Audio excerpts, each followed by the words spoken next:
ډیرو کسانو راتل د پی ټی آی د جنډه په ویلاګ کې راوله ویلاګ به په 1 لک ویوزو کنفرم دی ځکه چې د پی ټی آی د جنډې ډیر غټ پاور دی خو د چینچي ول راتول چې ما څه هغه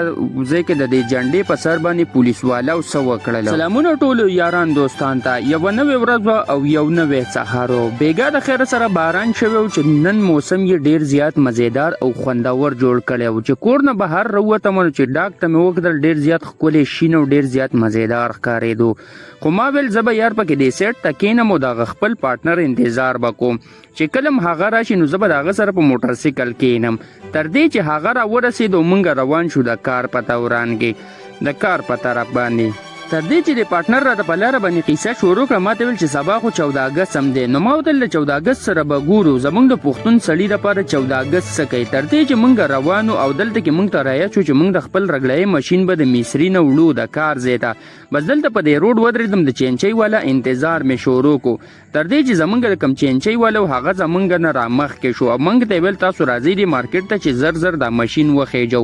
دلته کې چې مونږ څنګه رالو دلته زمونږ د رګړی راجا ماشین پروتو چې دې چینچي تم لوډ کاوه نو خو په خولي طریقې سنورلی چکر واغستو چینچي تم ماشین ور لوډ کو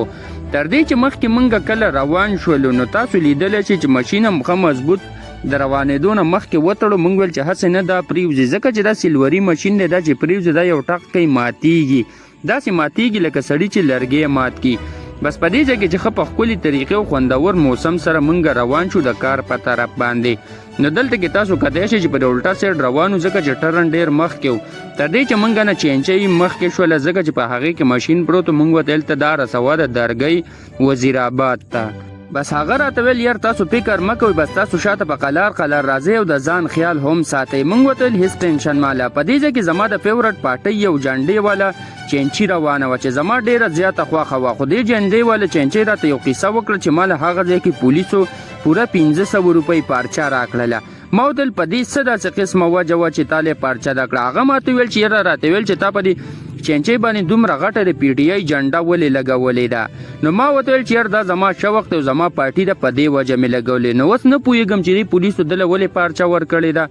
پر تر دې چې موږ د درګۍ بازار ته راورسېدو خپل د رګړۍ ماشین هم په چینچۍ کې ولیدو موږ ویل زه دا خو زموږ نه مخکې ده اوس روانو د وزیرآباد طرف ته او دلته کې په دې غټ نیر باندې راتاو شولو چې ډېر ښکلی موسم او ډېر زیات خوندورې علاقې وي د دې ځای چې څوک هم اوسېدونکي موږ ته په دې ویډیو باندې کامنټس لازمي وکئ او دا راسره ووایئ چې دا علاقه ستاسو خپل کورونه دي که نه دي که په دې علاقه کې ځینې داسې کورونه چې په کرایه پکې اوسېږي په دغه مخامخ کور کې به موږ د خیر سره رګړایي کوو شروع کړم د خو دا صرف دا دویم ماشین پکې دلته کوزو چینچي د خیر سره رانږدې شول او موږ چې وکتل نو د دې کور مخې ته مې ودرېږه کور ته هم چینچي را دننه کړه موږ ویل چې اوس دا ماشین ښه په سور باندې کوز کړو د هغې نه بعد به ګورو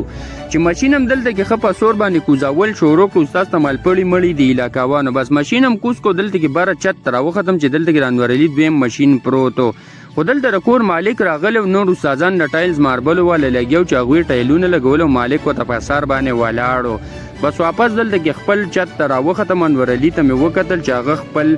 ماشین سٹارټ کړو دغه لږه کټۍ پاتې وه دای کوله که تاسو زموږ په دې چینل باندې نوي یې چینل سره لازمي سبسکرایب کړئ مخکې د دوستانو سره دا ویډیو شیر کړئ ورته ووایئ د بایجان سپورټ کا ملاویږو به د خیر سره په راروان ولاګ